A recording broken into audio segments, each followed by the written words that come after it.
Yeah. You're so right. How do you feel about the transition from radio music? Because I feel like you were in that period of time where your initial clients were, okay, we need to make the radio. And now it's, okay, we need to make the charts on Spotify, Apple Music. What's that shift been like? So it's interesting. Most of my clients have been like institutional, organizational, or artists who want to tell stories specifically. So I don't work on the distribution side. Yeah. Like I don't work on necessarily like distributing their songs. So my getting them on radio is less like playtime. That's not so much me. Mine is trying to get them the interview or the storytelling. That makes sense. So it's a balance, but there are times where that makes sense and I'm sending it to program directors or whatnot. But the difference now is that you can control more of the platform and how you get distribution, how you get out there.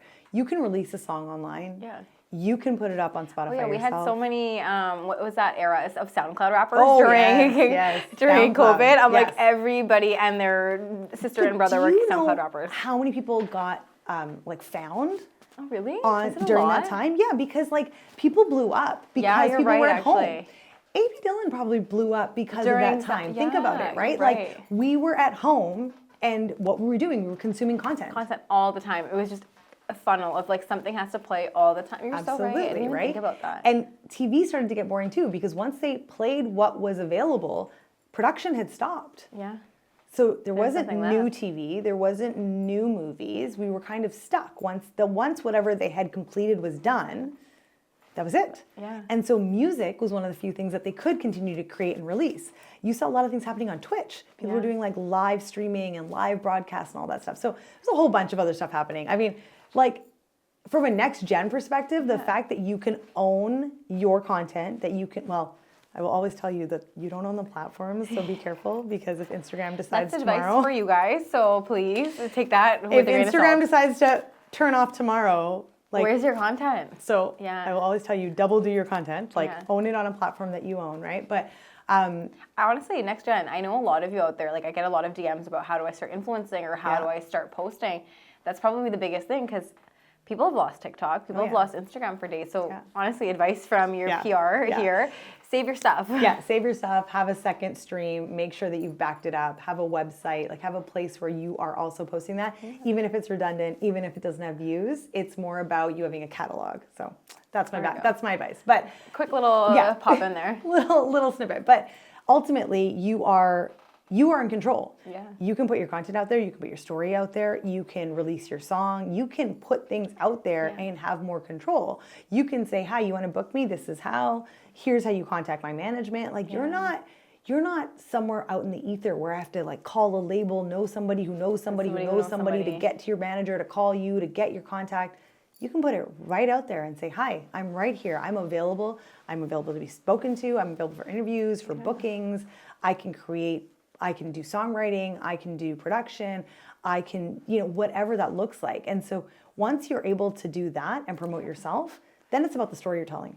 And I also think that you're so right with the social media piece because before everyone was a mystery and now no one's a mystery anymore. So you can really control the narrative of how you're perceived with what you're posting. Yeah. And I think that's probably kind of fun from like a PR perspective for you. Like there's probably people that you're like, why did you post that? Or okay, maybe we should not do this, or hey, I love that you did that, can you keep doing it? Do you ever feel like you find yourself almost dictating like your clients' social media a little bit? Oh, well, dictating isn't the word I would use. Sorry, but don't worry, just suggesting something. we definitely talk strategy, okay? Yeah. So visibility without structure is just a trap. Yeah. You're just posting. Yeah. You're just posting and you're looking for what? Followers, impressions, virality. Yeah. You're like, oh my God, like this is cool. But what are you trying to accomplish? Yeah. I am not trying to be a social media influencer. I am not trying to be like, I want to do this, I want to do that. No, if you know Neesha, she posts like me, like probably like a year to 6 months to a year late minimum. So we know you're working, girl. So Girl, it's okay. you inspired me. Thank you. Stop. The fact that you started posting like 2 years ago monthly recap, I was like, oh, I can do it too. So Neesha, on my personal account, I posted my summer from 2023, I think, and then I posted my winter of October 2024. Girl, and it warmed my heart. I was like, if she can do it, I can do it. So anybody out there, you have fun with your social media, okay? Rock yes, and honestly, like, yes, social media should be fun. Yeah. If you feel like you look great in this photo, post it, right? Do what you gotta do. But not everything needs to be like out there either. And so there's a part of that. But now, like, I'm different. If you are an artist and you are trying to tell a story, cool. then let's talk about what your story is. Yeah. What are your key messages? What's your narrative? What are you trying to say? Who are you? Who are you trying to appeal to? If this is about a business, then remember you are a business. Yeah. So I did a workshop about this in Toronto with some emerging artists a couple months ago, and I had that conversation. I said, it's great, and I meet so many artists who are introverted extroverts, right? Yeah. They want to do all of this, and the extrovert comes out on stage, right? The persona. Oh, the persona, yeah. But the rest of it, they're like, well, I don't want to do the social media, and I don't want to do the interviews. And I was like, too bad. Yeah. If this is what you want, this is a to part work of the it. business. Yeah. Right? You are now a business. And at the end of the day, you have to recognize that that comes with it. Now, that also doesn't mean I need to see what you ate for breakfast. Yeah. Like, I don't need to know. You have to figure out what your story is. And if that means you have like a public account and a private account, like do that. All those things are possible, right? But having someone work with you on strategy is important. I'm not saying you have to pay thousands and thousands of dollars. Get a consult, have a conversation, try to work on just understanding your elevator pitch. As an artist, who are you? What do you do? And why do you do it? Yeah. Right? Or it's about this. So I am, a BIPOC woman of South Asian descent, from Vancouver, Canada. I create, I'm a singer-songwriter, and I write about women's empowerment, sexuality, and, being a young woman today. That sums up what you're trying to do, what you're trying to say. Because when you go and speak to someone, they should understand who you are. You are, yeah. Now, everything that you're trying to put out there should help lead to that. Yeah, it should check off the list. Like, does this show that I'm this? Yes. And I think that's been such an amazing thing with social media where people either hit or miss, which I feel like I love that you said, like, just get the consult. Because it's worth it to know that is everything that I'm doing, like you could produce a TikTok every single day. Yeah. But if it doesn't match what your strategy is and it doesn't match who you're, trying to be, then there is no point. Because then you just posted things for no reason. Sorry, guys. And I will be honest with you, like I am great at telling my clients what to do. I'm great at making their strategies strong. I suck at it for myself. I mean, there is a saying that's like, the shoemaker's kids have no shoes. Yeah. I'm the shoemaker's kid. Like, I'm not good at it. I try really hard to get better at it. I really tried this year. I think you're just busy. Like, I think... A little busy. Doing this as well, when you do something for other people, you don't like doing it. Like, it feels like a job when you're doing it for yourself. Because that's where I get to with my social media. Sometimes I'm like, man, like, I just planned a whole month of content, and I don't want to touch this. I would rather be prepping and reviewing the content we've created for a client before I want to look at anything that's been created for me. So I was like, no, thank you. But yeah, so that's like one of those things. But ultimately, you do need it because attention in itself does not equal opportunity, but the right visibility in the right places with the right people can create opportunity. And so attention for attention's sake, not it. Visibility in the right spaces and places with the right people can be. You can say something controversial and be the hot 5 minutes for a week. Yeah. But then after that, that's your legacy. That's what you're stuck with. Yeah. And I really think about that when I post things online, and I don't think the average person really thinks about that, but it's up forever too. Oh, yeah. And just because you don't have it up anymore doesn't mean someone doesn't have a screenshot, and then that becomes your identity to some extent. Oh yeah. Like we've all seen this Akash and Jocelyn stuff. Like I think, I'm not gonna lie, they're probably marketing for something, but I don't think we're ever gonna look at them the same way. I think that what people don't recognize is that today your digital footprint is your resume. Yeah. And whether you like it or not, what shows up on that first page when I Google you is very important.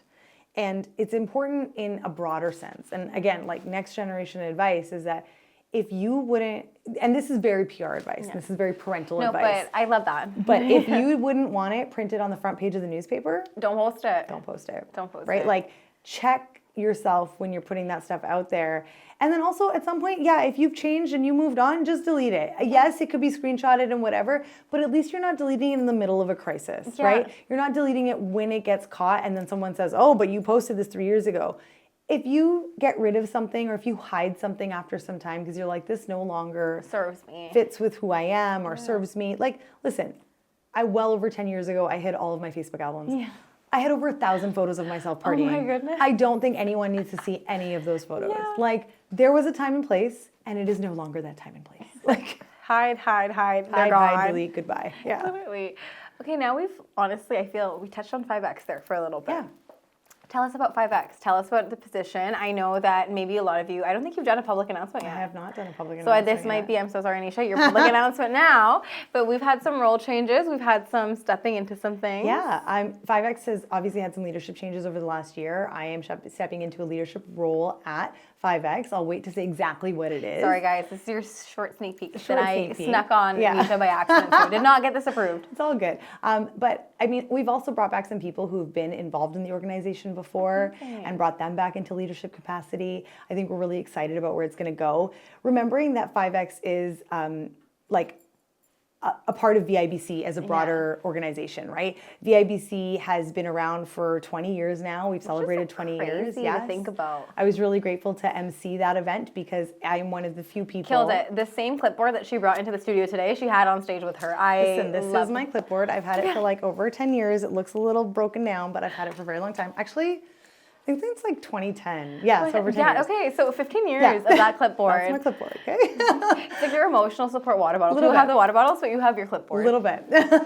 If you were holding a clipboard and you walk with confidence, you can get in any door. You actually can. I've literally noticed that. can. I've gone to events now and I'm like holding the clipboard and people are just like, it'll be sometimes random things. Like I'll just have like the logistics of the event, like in case something goes wrong. Just let you write Do in. write it and be like, oh yeah, you're coming in for this? I'm like, yeah, I am. And It then you just happens walk to in. me at my own events where the security didn't know me yet, and then I go back and be like, so don't do that. Yeah. Please stop. Yeah, exactly. You're Don't like, just that let was on anybody it. in. Yeah. Even if it's me. But now that you know me, let me in. But yeah, so going back to that, VIBC was around been over 20 years. I was really grateful to MC our 20th anniversary event because I am one of the few people who've been involved in some capacity or another For a long time. for almost the entirety, right? Whether it was a volunteer, marketing co-chair, leading youth programs, etc. Just in so many different ways, publicist, and patron. So I feel like it's a natural thing for me to continue to be involved with the organization. I'm also really excited at some of the things we're doing. I really want to see the organization have more of a year-round presence and really get back to some of our community-oriented roots. Like we are a charity and our whole goal here is to give back and elevate South Asian arts and culture. And so really doing that in a broader scope. I mean, that's not going to change anything about the festival. We're still going to do 5X Fest and do all of that. So everybody buy your tickets when they come out. Yes, we will be announcing soon. Ooh, okay. We're very excited. I think it's a big year. I mean, also recognizing that the city has a lot going on, FIFA, lots of things happening. So don't forget about your community events, not just ours. Come to 5X. But don't forget all about the other community ones too, you're right. Come to 5X, come to all of your community events, support them because when there is so much happening in the city, it's very easy to let go of those. Yeah. But this goes back right to the beginning of my career, working with South Asian Family Association, working with VIBC, working with Desi Fest, working more recently a couple years ago with South Asian Family Festival that happened at the PNE, doing Which their... was also insane to see something of that level at the PNE. Like we grow up going there and you're like, okay, I've seen this concert, I've seen this, but to see I a event South Asian planned that event- in a very few months and it was a lot, but it was amazing. I'm super glad to see it happen. I was like, this is amazing. I emceed the stage. I was like, how am I doing all this? But all of that to say that these not-for-profit community organizations have made such an impact in all of our lives. That's so true. What is so important is that we support them because they are based off of the backs of government funding, private sponsorship, and not a lot, right? Because sponsors are hard. Sponsors are hard, and as also you know. like super transparent. I mean, like everybody here knows times again over here, but I just feel like the market's really rough right now too. So if you can, I am 100% on the same page as Neesha. Like, help out your local organizations. Just show up, right? Because at the end of the day, community organizations who host events for your community and for your culture are almost always not-for-profits. Yeah. And they are doing it out of love and passion. And the people behind it are almost 80 to 90 to 100% volunteer. They're putting in their blood, sweat, and tears. Yeah. And when we don't show up, when we don't just show up physically for a short amount of time to say, hey, we support this, what we're indicating is that it's not of value for the community and therefore doesn't require funding. Yeah. Your decision not to show up, even though you like it, even though you're watching it from socials, even though you want it like from the FOMO side of it, you're like looking at all the clips, when you don't show up, that's what you're inadvertently saying to the funders. And the problem there is that means it may not happen next year. Yep. And then what we hear from the community is, well, why didn't it happen? Because no one came. Because we need the full circle. It has to be holistic. We can we can do one hand, but it takes two hands to clap, right? Yeah. We need everybody to show up, and we need people to be there for the community. People will always say, oh, there's not enough happening in Surrey. Yeah. And I give 5X all the props. Like, to have an event like that in Surrey, we need Surrey to show up. Absolutely. And like Lower Mainland, all of you guys, like I grew up having to go downtown for anything. We literally just talked about that. Like the clubs are downtown, everything's downtown. Yeah. So having this space that's like so South Asian, Yes. that's for us, and not showing up, like in my opinion, is unacceptable. So show up. It's a free event. The after parties have been here, have been in Surrey, and we've talked about it. This is like, you no longer have to go to the red rope at the club and stand in line. Yeah. We have our own red rope. And like, actually, it's not even a red rope, it's an open door. We're letting everybody in. Like, this is the vibe. You want to be a part of your local community. These are all your homies. Like, come support, have a great time.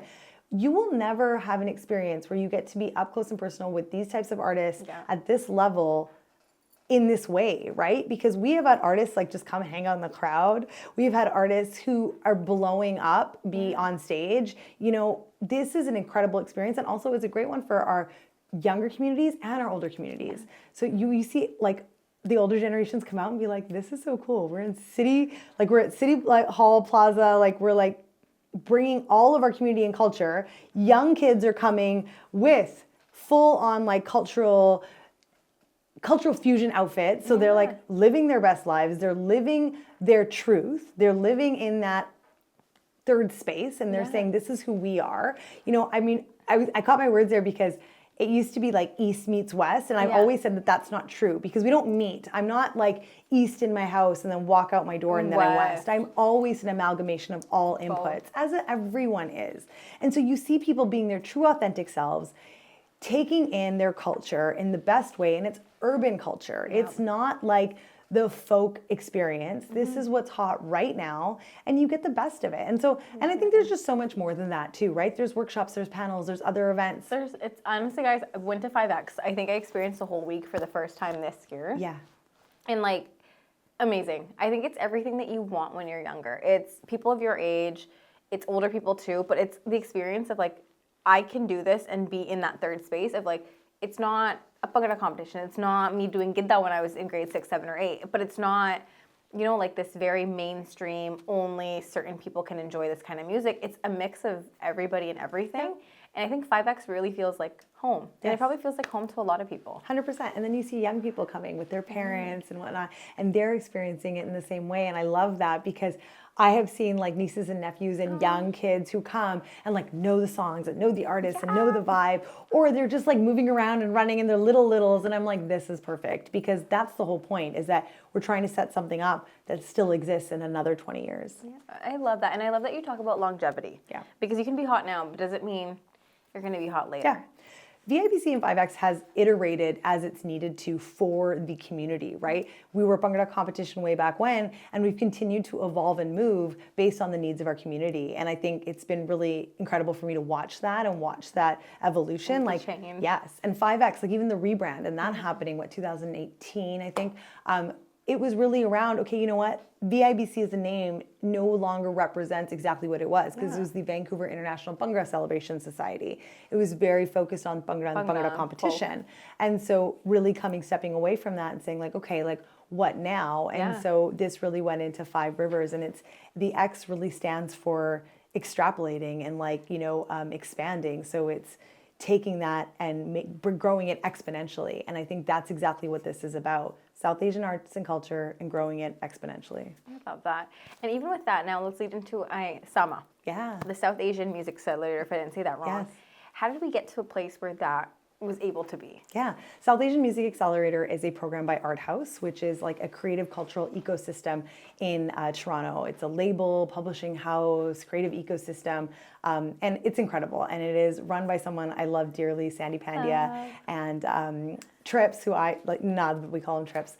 And I'm just so proud of the work that we've done there. And Kingsley Swim, who's also a big part of our team, and Divya, who's also the manager for Tesher.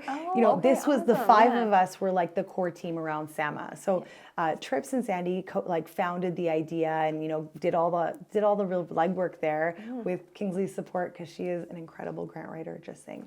But like, that whole team, find her, follow her. Yeah. There you go. So this whole team has been incredible. And so what is South Asian Asian Music Accelerator. SAMA basically is an opportunity for South Asian artists across Canada to come together and have a week long of programming. And essentially an accelerator is to help accelerate your career in a short amount of time. So in that 1 week, we did songwriting camps, we did workshops, panels. I'm talking about everything from, how to network and how to talk to people, to how to dress yourself, like from a styling perspective, how to use your voice from a command of voice, production skills. How do you produce a show? How do you create a small show, a big show? What do you need to know? Understanding about your own wellness.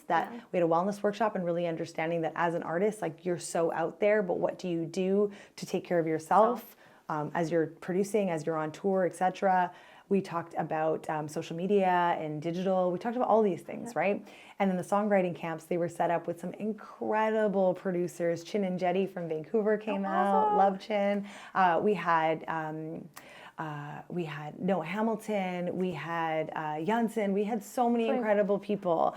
And I was just so amazed by the output. We had like 13 songs come out of it, I think, approximately. That's amazing. And I'm talking about like incredible work. I was so happy with the outcome of our first cohort. We had 9 students, did an incredible job. But where it came from, like, if we backed up, it's really a need. And I always talk about the fact that my work has always been about developing infrastructure. Our community requires infrastructure to continue to be successful. Systems. We had no systems before. We had no systems. We had no places to go. So if we're not building the infrastructure, we're not sustainable. There is no longevity.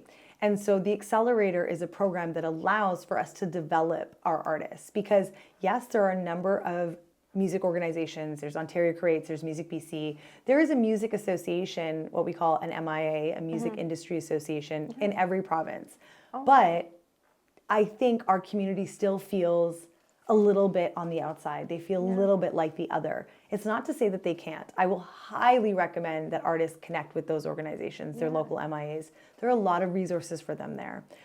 We've known artists who've worked with them, Reve, Shali, Peak. They've all gone and done showcases with Music BC. Like, these are things that have happened, or they've been given showcase opportunities at other events.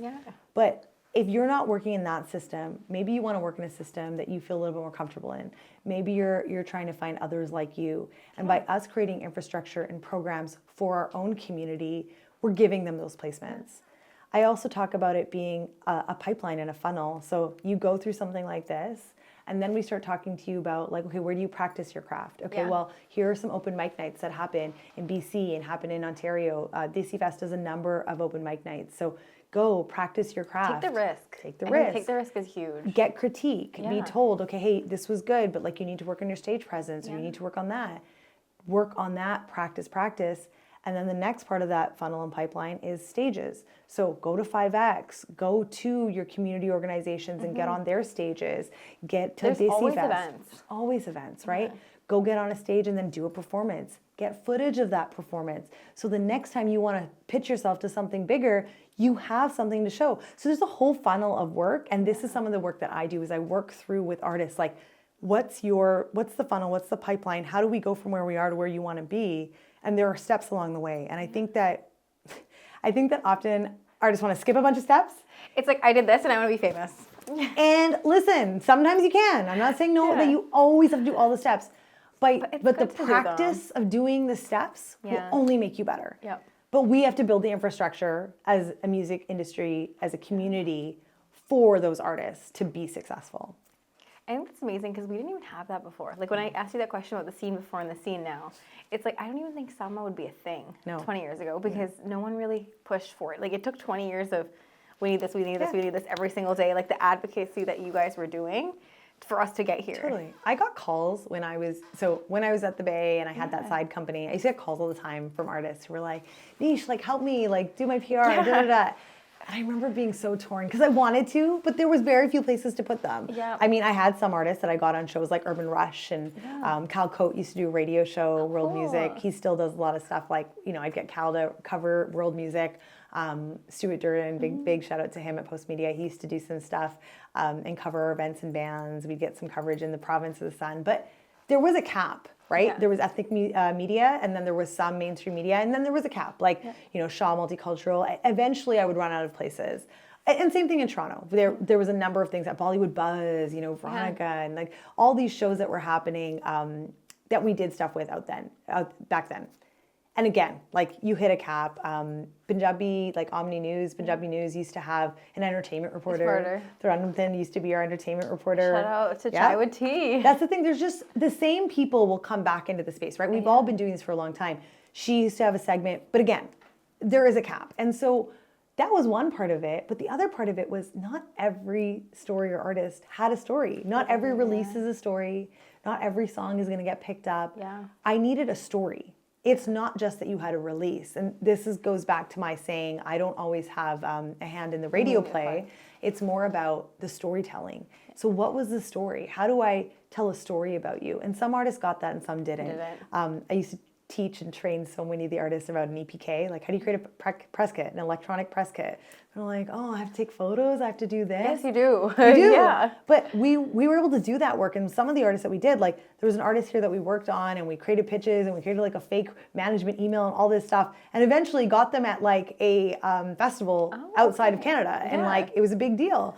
But these are the things that you have to practice, right? And so learning what the steps are, what are the things that you need to do. And I had the same conversation in that workshop I referenced a few months ago with the emerging artists. I said, okay, electronic press kits aren't exactly the same, but if you don't have a Google link to your bio, a long bio, a short bio, a couple of headshots, a clip of you performing and a couple of song clips, if you don't have a Google link ready to go for me, I can help you. I can't help you. Yeah. And maybe I can, but you need to show me you're ready to be helped. Yeah. Have your resources ready. Prep. Yeah. Neesha came with a whole binder for our fun conversation. So like prep. Yeah. I feel like it's one of those things where like you've come so long in the industry. Like you've been here forever. You didn't need to do that. But it's still the fact that you prep because you know that's what leads to success. You got to keep going. I like thinking about what I'm going to say. And I mean, like, even in this, it's like opportunity may knock, but it only works if it's answered with preparation. Yeah. Right? Like if you open the door to opportunity but are not prepared, it's not going anywhere because often opportunity knocks with urgency. Yeah. We need it tomorrow. That's everyone all the time. All the time. I need it now and I need it tomorrow. Yeah. That's it. So you need to be ready. You need to be ready for it. Have your catalog, have your stuff, be ready. Out of all the years, who has been your most insane client, you would say? Because I know there's been a lot. Because, I mean, I hear a lot of the background, but... Insane in what way? Anything you want to say, popularity or like someone that you just really love their sound or their music or anything you want to go with. Oh my gosh. I mean, I'm not going to lie. Early on, I was at a festival and I was working with Tiesto and he was so cool. So cool. So cool. Such a vibe. And then I built a relationship with him and his team. So that turned into me going to Vegas many times and being pulled into like booths. Yeah. I took my I know who I'm asking on my next Vegas trip. I'm like, hey, Neesha, hook it up. I took one of my very good girlfriends to Vegas for the first time for her bachelorette. And it was 6 of us total. And our very first night, I was like, oh, we're going to go to like Tiesto's show, whatever. And I hadn't told his team I was coming. I didn't tell anybody anything. But, you know, we slowly make our way towards the front and we're just in massive, you know, Vegas club, on the floor. And I see someone and I look at him and I'm like, hey, and he kind of looks at me. He's like, come here. And so I come around and I took one. I was like, one of you come with me. Yeah. Go around. And I was like, hey, he's like, oh, cool. Like, I was like, oh, I'm here with some girls. He's like, yeah, bring them up. So the 6 of us ended up in the booth right behind the DJ.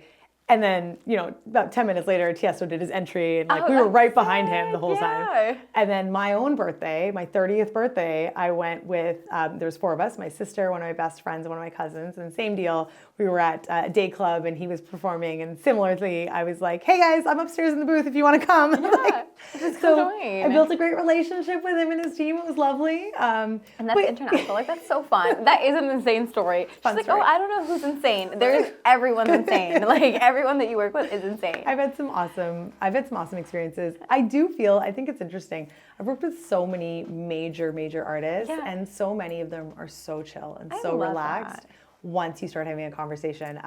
Paris Hilton was one that surprised me. Stop, actually. You know, there is a perception out there of who she is. Yeah. I will say she was one of the nicest celebrities I've ever worked with. That's amazing. She stopped for everyone. She took every photo. She had every conversation.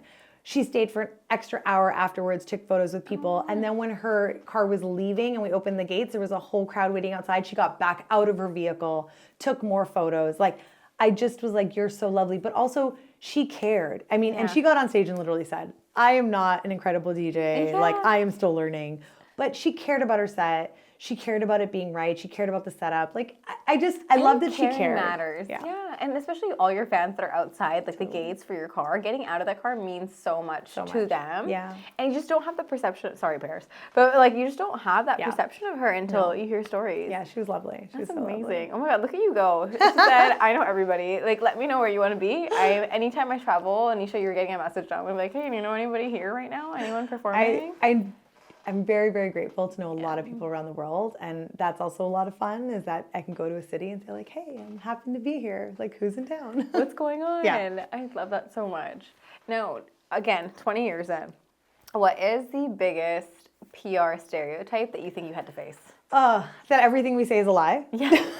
It's not. You and lawyers, they just got you both with that. So a really long time ago, sidebar, I read something and I need to find it because I just need to find it. It could be wrong. Like now I could have it wrong in my head. But what I read back then, and it was online, it was like a snippet type thing, right? Like very much like an Instagram post, but well before Instagram. But it was something about how most people who wanted to become lawyers, the second job that they ended, like the second one was PR. Oh my gosh, stop. I love that. And I remember being like, I wanted to be a lawyer. So it just makes sense. But a little bit because people think we're spinning stories. And yes, we were telling stories. And yes, I might angle it to tell the part of the story I want to tell. But I mean, it's like dating. Do you really want to start with everything? Do you don't you want to put my best foot forward? Yeah, exactly. It's dating. I think that's the best example I've ever heard of PR. Yeah. Like people always be like, oh, it's like, we're positioning but I think that's the best way to do it. Like on your first date, would you tell somebody everything? Yeah. Probably not. Do you really want me to give you all the dirty laundry? No, right? No one wants to, and honestly, people don't want to know. No one wants to know. Yeah. Unless it's juicy enough, then people want to know. But I'm sure you've been on the other side of scandals. Crisis PR is a whole thing, right? Like when someone cancels and is supposed to be headlining a show or is delayed or, there's been some drama with them online all of a sudden, or they've said something political. Like crisis PR is a whole thing, and that requires planning and preparation because most of the time, I have to prepare for what could happen, the worst case scenario, and then have a plan to go out. But nowadays, crisis PR can be so many things. It could be someone spoofing your account, pretending to be you. Oh, yeah. It could be people online saying things about you. Yeah. And a lot of the times, unfortunately, my advice sometimes is don't engage, right? Yeah. Because people want to do something. People feel like they're supposed to. She's been there for me so many times. I'm like, can you write me a script right now? Like, I'm confronting these people right now. And she's like, no. Let's take a beat. Yeah. She's like, can we breathe for a second? I'm like, no, Neesha, I'm doing it right now. And I will, if the client is adamant, we will. We will write something, we'll do something. But there is a way to do it, and there's a timing, there's timing to it, there's finesse to it. And you just can't call people assholes online. You're just not allowed. If you want your brand to survive and you don't want to be the person someone's doing crisis PR on, take a beat, right? And so there's planning and preparation in terms of preparing for the worst case, but then also in the worst case, what do you do? Yeah. And responding to some things is actually very important. If you're being called out for bad practices or something, it's actually very important to respond and not ignore. But if you've just got haters, sometimes I'm like, let them. You're going to let them. I love that. You're like, let them. That was me. And thank you, Neesha, for helping me write that episode because I was very angry before that episode. I was like, can I say this? And she was like, no, we're going to. I mean, you still did your own thing, but I gave you some distilled points. She was like, okay, make it nice. Honestly, it was really well done. What she sent me was just not being mean. It was everything I wanted to say, but so proper. And I was just so amped up. But you live and you learn. That's one of the best episodes. Let me just get up in my combo and tell you how I feel. I was like, hi guys, literally at my house. I used, I think I did a behind the scenes for one of the TikToks, but I had none of this set up. Poor Sham is like, why are you posting these ugly videos from your house? I took my mom's plant lights, the ones that are supposed to be on the plants, and I set them up and I was like, I'm talking about this today. I was just so ready to have that conversation. In a mood, ready to go. Yeah, and my mom's like, okay, I'm going to bed. I'm like, okay, go upstairs, so I can't hear you. You don't want to hear what I have to say anyways. Yeah, you're going to hate it, so just go to bed. But amazing. All right, Neesha, okay, 20 years in the industry. When you started, what kind of advice did you get? Yeah. So, I mean, specifically when I started Niche Communications, which was in 2013, Yeah. I had a mentor who ran her own agency as well, Amazing. which was incredible. I mean, I'd actually worked for her and we've known each other for many years, but she gave me some great advice. She said, you know, the things that people struggle with the most when they start business is like their HR, their admin, and their finance. And she highly recommended to me early on that I get a bookkeeper accountant, that I outsource the things that I'm not great at and get that support. So you start a business because you think you're going to do what you love. Yep. What people don't realize about business is it's actually all of the things, right? Yeah. You do have to do the hiring, the firing, manage administration. You know, you do your own admin. You're looking at the books. You're looking at the finance, all of those things. And I didn't heed the advice, and I should have. Like, biggest regret I made was not listening. I get it. You're early on in your career. You want to keep all the money to yourself. You're like, oh, I need the money in the business. But sometimes it's money well spent. And understanding how to manage your money early on, so important. And get the advice from the people who know, right? They will teach you about how to pay yourself first, how to save to build your business. How to invest. Investments are huge. I mean, as a young person, and advice I will give my own children one day, I would give to any niece or nephew, I would give to anyone in the next gen, is recognize the value of compounding interest. I mean, like, it sounds so boring, but the truth is, there's no such thing as a quick win. I know. You're not gonna like make money overnight in stocks. Like, yes, sure, there's the handful, but don't expect that you're gonna be the anomaly, that you're gonna be the outlier. You're usually the rule, not the exception. Exactly. And if you wanna be sure, putting in a little bit of money every week in your 20s, and even if you stopped at 30, you're gonna have more money than the person who starts at 40. Yeah. And this is the thing, like understanding that, but also then understanding in a business how to divide a business. Do you know at any given time if you're actually profitable? Yeah. It's one thing to know that you have money coming in. Sure, I have revenue and I paid all these bills, but did I actually like make money off of a client?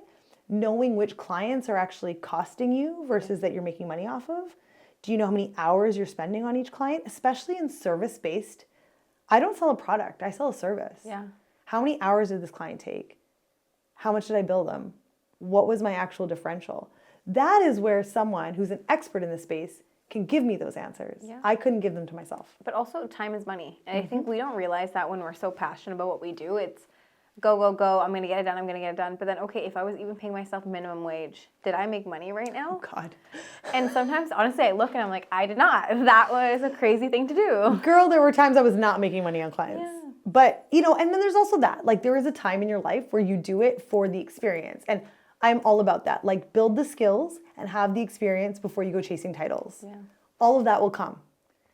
But learning the importance of like good practical business skills is very important. I think we talk about, you know, getting into the world and getting into the world of business, but I did my BBA. So I have a degree. That's great. I also did an extended minor in communications. So I do use things that I learned, right? Yeah. I learned things about advertising and public relations, how to write a press release. I think real life is so much, like people always say like your network is your net worth. Yes. And to some extent I agree. I love education because I think it builds you as a person. Don't get me wrong. Like I don't think I could speak the way I do or write things the way I do if I didn't go to school. But I do think modern day, a lot of it's who you know. Absolutely. I mean, so who you know is very important. Your experience is very important. I got my BBA, but I would also say for someone who wanted to get into like marketing and PR and communications, there's so many micro credentials these days, and that is very valuable. You can become very well educated in a specific space. You can build a lot of skills if you are clear on what you're trying to learn. If you get online, and I'm not saying don't be formally educated.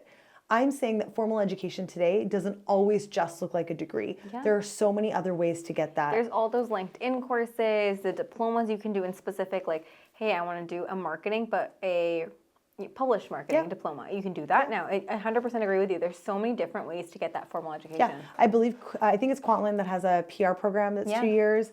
I mean, there's so many different ways to do it. You can do that and then also intern, get experience, volunteer. If you are clear on which direction you want to go, that's totally available to you. Also, if you're unclear, get some general training, but also go do those internships, those volunteer programs, etc., and see if you like it. See if your passion is there.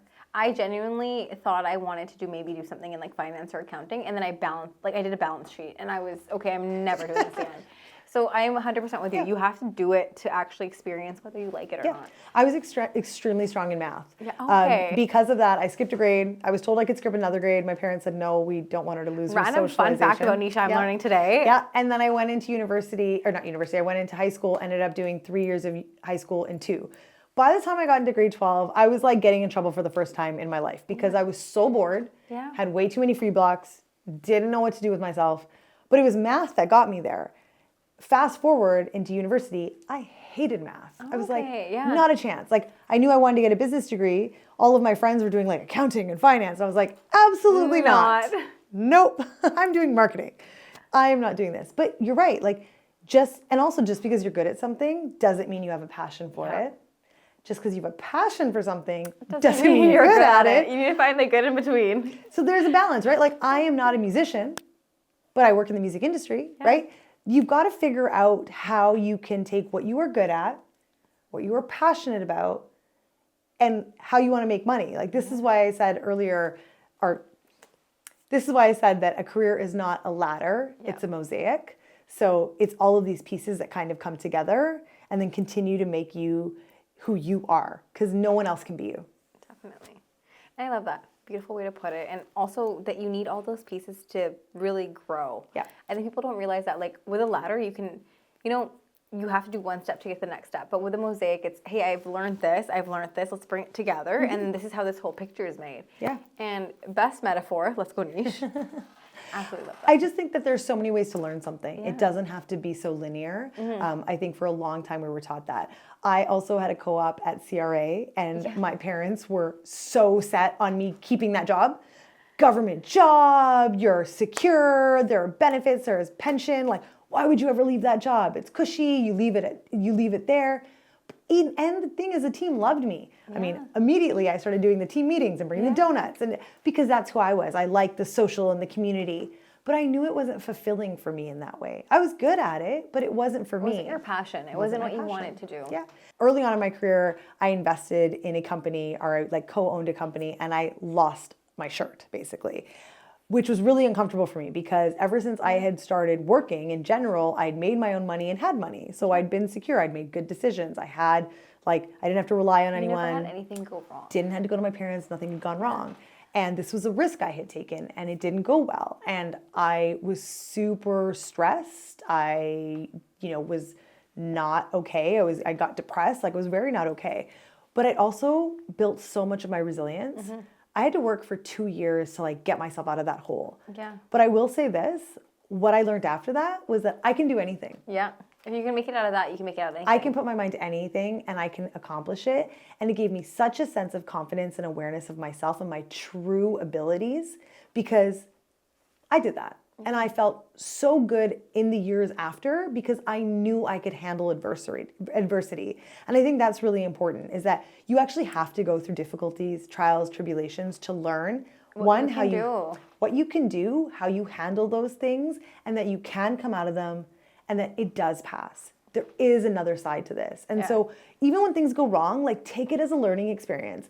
It was so funny. I said this story to my Masaji in Toronto years later. Yeah. And he said the nicest thing. And he goes, don't worry about it. He's like, that happens to everybody. He goes, better that it happened to you young than happened to you older. And I was like, such good advice. So great. If you're going to mess around, like, I always think that too. Like, if you're going to take risks, do them in your 20s, do them in your 30s. Because once you have, like, kids, a mortgage, like anything on that scale, it's so much harder to be able to do what you want to do. Also, you become more risk averse. I will not lie. The more responsibilities you have, the older you get, like, you do change in that way, right? And so that is why they say that your 20s and 30s is the time to take your risks, right? And you should. But I equally say that getting good financial advice and paying yourself first, and when I say pay yourself first, it doesn't always mean like take the money and go shopping. Like, don't make everything and spend everything. Paying yourself first means doing the right thing, which is like putting something away, put it into an investment, savings, do something with it that's going to serve you later. Going back to that quote, do something today that your future self will thank you for. Okay, before we wrap up, Okay. I have a couple of rapid fire questions Okay, for you. let's do it. In one word, how would you describe your worst client interaction? Oh, in one word. You can do a sentence if you want. I'll give you a sentence. No, just like degrading. Oh, okay, that wasn't fun. I thought you were going to be like it icky or wasn't. gross, No, but it was like degrading's it was bad. talking down. Like I didn't like I hate it. that. Yeah. And then It we was- fired them? You know, I chose not to work with them again, right? good. And that was the end of that. But to downplay someone's hard work Yeah.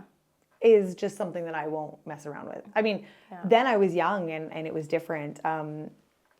But I would say now you couldn't get away with that with me. I love. She's like, I know who I am and I hate you, so Yeah. don't talk to me again. It's not even hate. It's just I know my value, right? Yeah. I don't hate anyone. I'm actually one of those people. You like, actually don't. I don't have a lot of like. That's just not who I am. You let go of things very quickly too, is something I've noticed.